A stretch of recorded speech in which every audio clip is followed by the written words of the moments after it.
Halo, Assalamualaikum warahmatullahi wabarakatuh. Selamat malam Sobat Kabar Makassar TV. Kali ini kita sedang ramai membicarakan tentang publisher right ya di media sosial, terutama di teman-teman media atau jurnalis. Nah, kita tahu setahun terakhir pemerintah sudah menyusun draft untuk tentang regulasi publisher right nih. Nah, kabarnya draft publisher right ini telah hampir ditandatangani oleh Presiden Jokowi yang akan diterbitkan dalam bentuk Perpres atau peraturan presiden.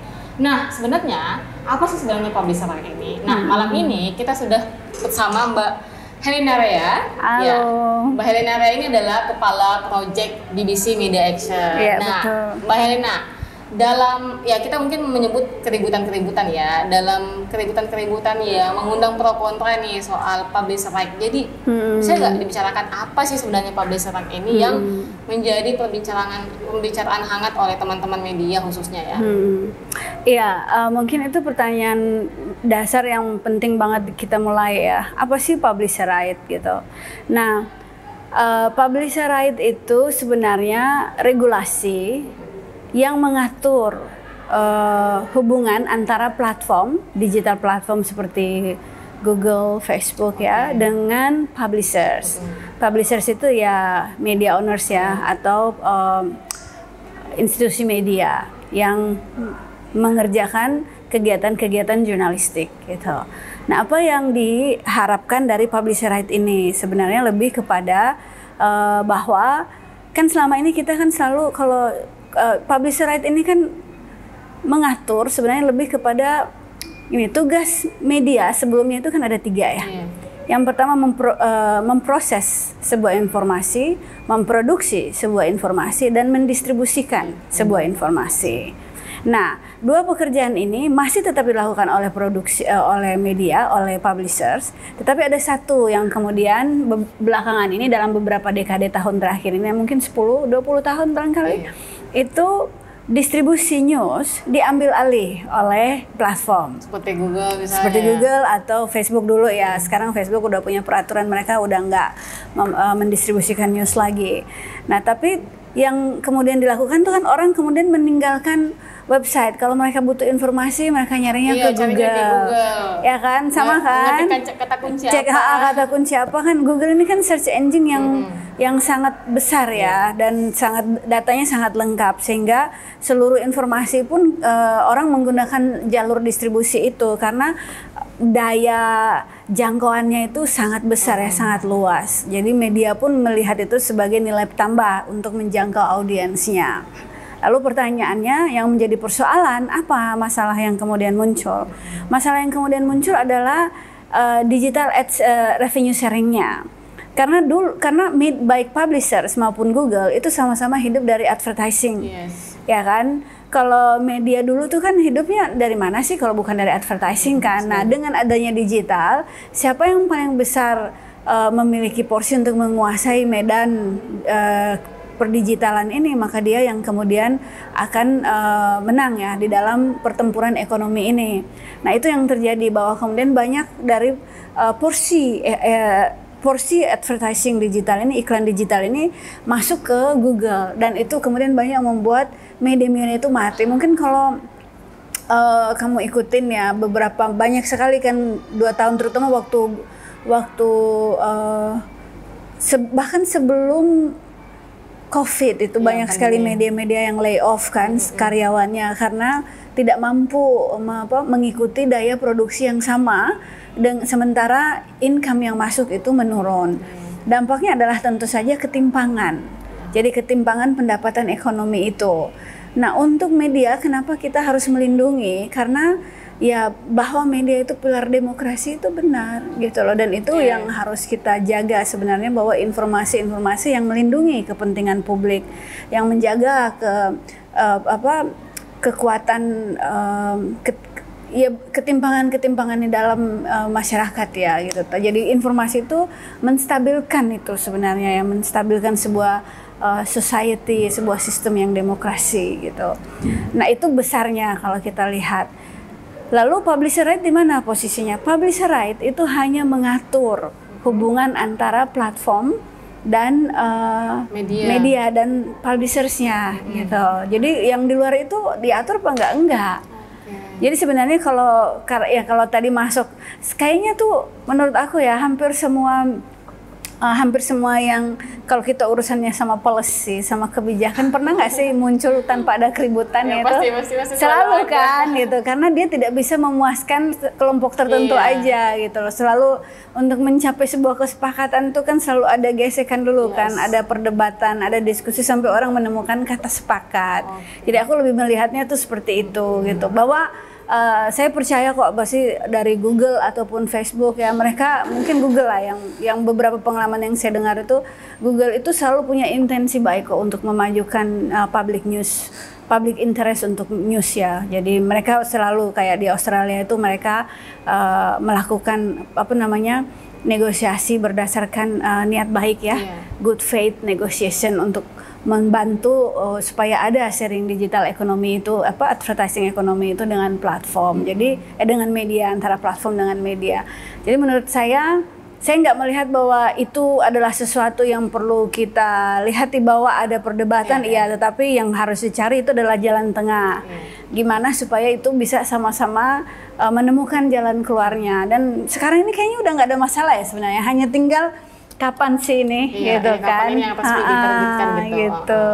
Jadi teman-teman Kabar Makassar TV, saya menangkapnya bahwa Mbak Helena, Publisher Right ini hadir untuk bertanggung jawab dalam kerjasama hubungan platform digital ya, baik itu Google, Facebook dan sebagainya, bahkan TikTok, dalam membayar royalti media dalam penerbitan pemberitaan. Jadi sebenarnya bukan royalti juga, lebih kepada membawa supaya ada, sekarang kan ketimpangan ya yang terjadi itu kan ketimpangan source of ketimpangan ekonomi itu, ketimpangan pendapatan lebih persisnya, karena hampir semua Google advertising itu masuk ke platform dan media dan publishers itu kehilangan source of income-nya mereka itu ya, pendapatan itu untuk bisa survive, dan itu yang mengaturnya itu sebenarnya di situ.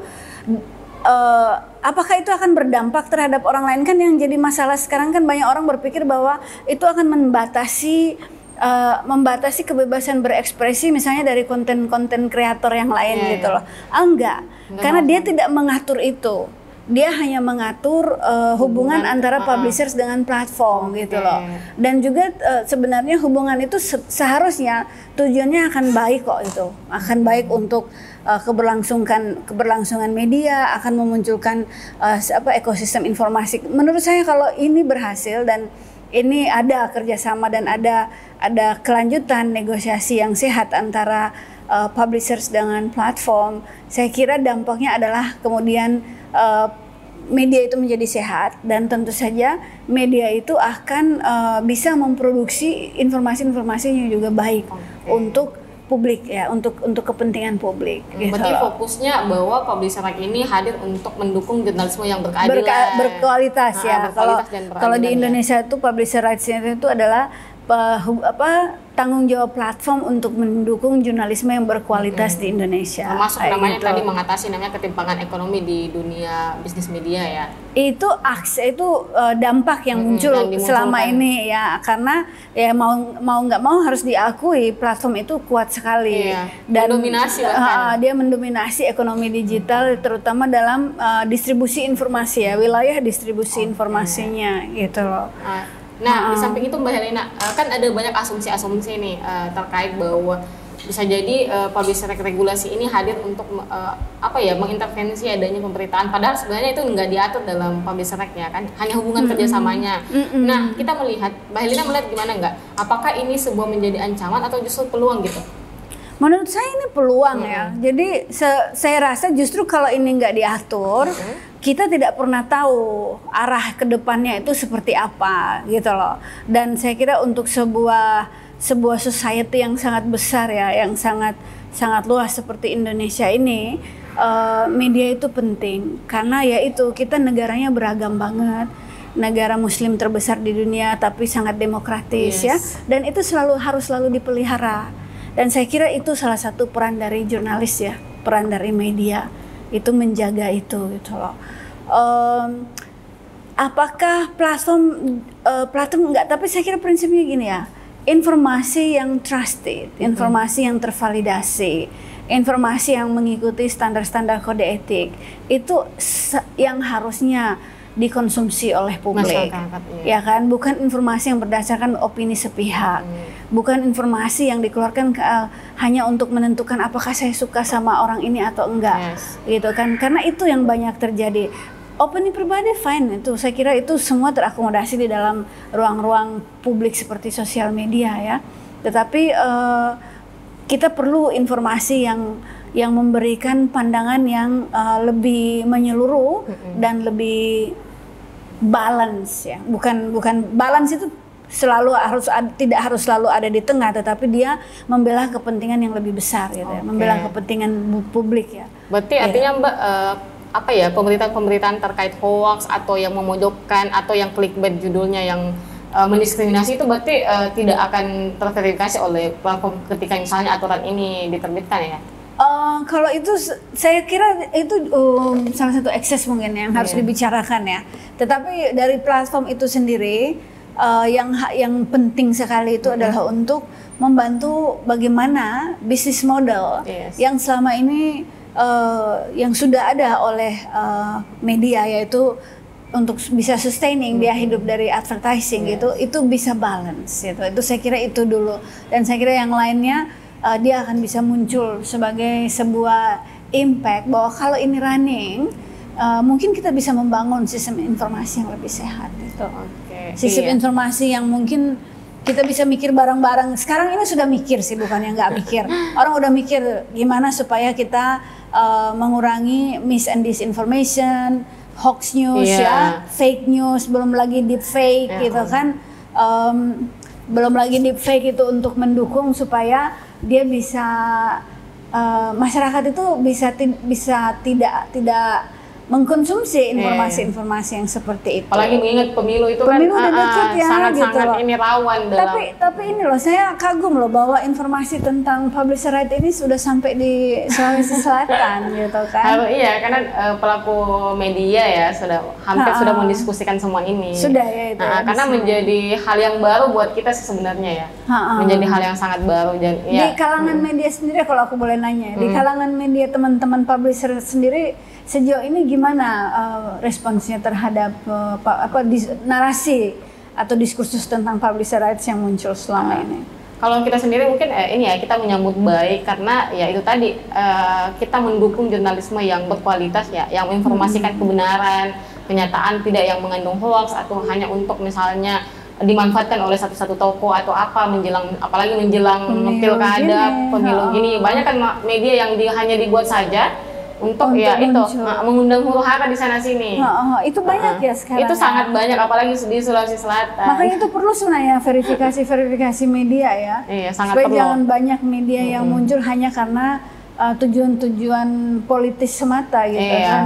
Kan kasihannya publik ya. Bahkan di masa-masa seperti jelang pemilu ini Mbak, tanda kutip ya, banyak toko-toko yang nyalek itu punya media sendiri yang tiba-tiba punya gitu, yang hanya memang dimanfaatkan untuk mendukung namanya gitu. Jurnalis mereka ngakunya jurnalisme apa ya? Kalau namanya itu jurnalis bootlegs. Gitu. Masuk angin. Masuk angin ya. Mesti dikasih obat semua itu ya itu ya. Kayaknya gitu deh Mbak. Mungkin terkait itu ya Mbak. Ya ini menarik sekali sebenarnya. Jadi kita juga mau melihat bagaimana Mbak Helena menjelaskan. Jadi melihat terkait publisher right ini, bagaimana sebenarnya media bisa menyambut ini? Apa yang mesti kami sikapi sebenarnya? Itu tadi yang udah kayak kamu sampaikan sih sebenarnya. Kamu harus menyambut baik, mendukung publisher rights ini, karena saya kira dan juga ini ya harus bersatu ya. Maksudku jangan kita antara kita sama ini kepentingannya sebenarnya kepentingan media. Gitu. Jangan kita kemudian melihat ini dari sisi yang interpretasi ya, terlalu multi interpretasi sampai kita nggak bisa ngelihat ini nilai baiknya apa gitu loh. Karena banyak sekali rumors yang muncul kayak kamu bilang tadi kan, banyak sekali rumorsnya, banyak sekali pro consnya gitu kan, banyak kepentingan yang ada di belakang itu. Ya namanya juga sebuah kebijakan gitu kan. Karena apa sih ada dampak toh. Orang yang kalau udah duduk nyaman di atas tuh kadang-kadang nggak mau digoyangkan, gitu kan. Nah, tapi banyak hal yang ketidakpuasan itu kan akan memunculkan masalah baru sebenarnya. Jadi menurut saya itu yang harus diminimalisir gitu. Dan yang paling penting itu adalah bagaimana informasi bisa sustaining, informasi yang terpercaya, yang trusted, yang terverifikasi. Itu dikonsumsi masyarakat. Itu yang dikonsumsi oleh publik. Dan itu ya teman-teman ya, jangan mengkonsumsi fake news. Dosa itu. Dan jangan men-sharing. Jangan harus men-sharing di-cross-check sesuatu dulu. yang tidak bisa diverifikasi. Kadang itu di grup-grup Gitu. WA keluarga kayaknya itu banyak Banyak gitu ya. Jadi harus selalu punya daya kritis terhadap informasi.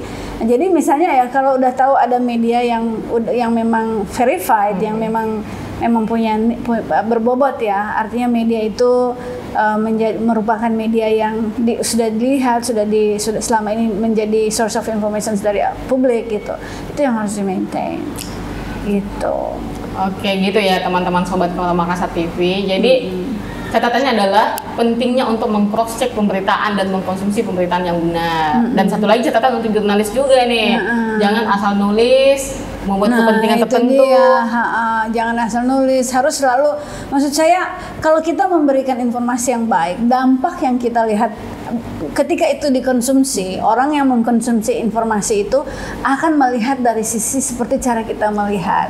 Jadi kalau kita menulis atau memproduksi sebuah berita yang tujuannya hanya untuk mengangkat kepentingan tertentu, ya ada orang yang nggak suka, belum tentu dia mau konsumsi. Tapi kalau kita memberikan balancing informasi, gitu menurut saya orang akan tambah percaya sama kita, gitu loh.